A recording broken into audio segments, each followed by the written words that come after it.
வணக்கம் மக்களே, சற்றுமுன் கிடைத்த மிக முக்கிய தகவல் ஒன்றை பார்க்க போகிறோம்.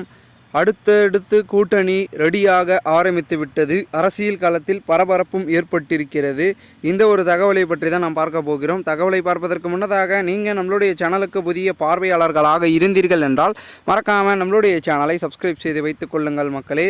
தற்பொழுது அதிமுகவுடன் கூட்டணி அமைத்து 2026 சட்டமன்ற தேர்தலில் சந்திக்கலாம் என விஜய் கணக்கு போட்டு இருந்த நிலையில் பாஜக பக்கம் சாய்ந்திருக்கிறார் எடப்பாடி பழனிசாமி.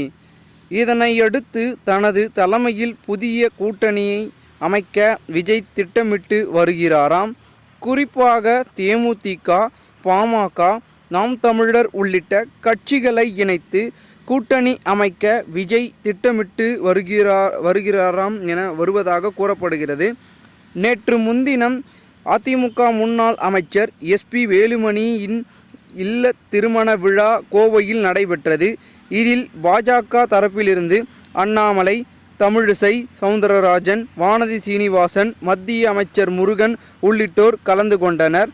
முன்னதாக முன்னாள் அமைச்சர்களான தங்கமணி, செங்கோட்டையன், அன்பழகன், நந்தம் விஸ்வநாதன், ராதாகிருஷ்ணன், ஆனந்த் உள்ளிட்டோர் ஏற்கனவே அங்கு காத்திருந்தனர். அப்பொழுது வந்த அண்ணாமலையை உள்ளிட்டோரை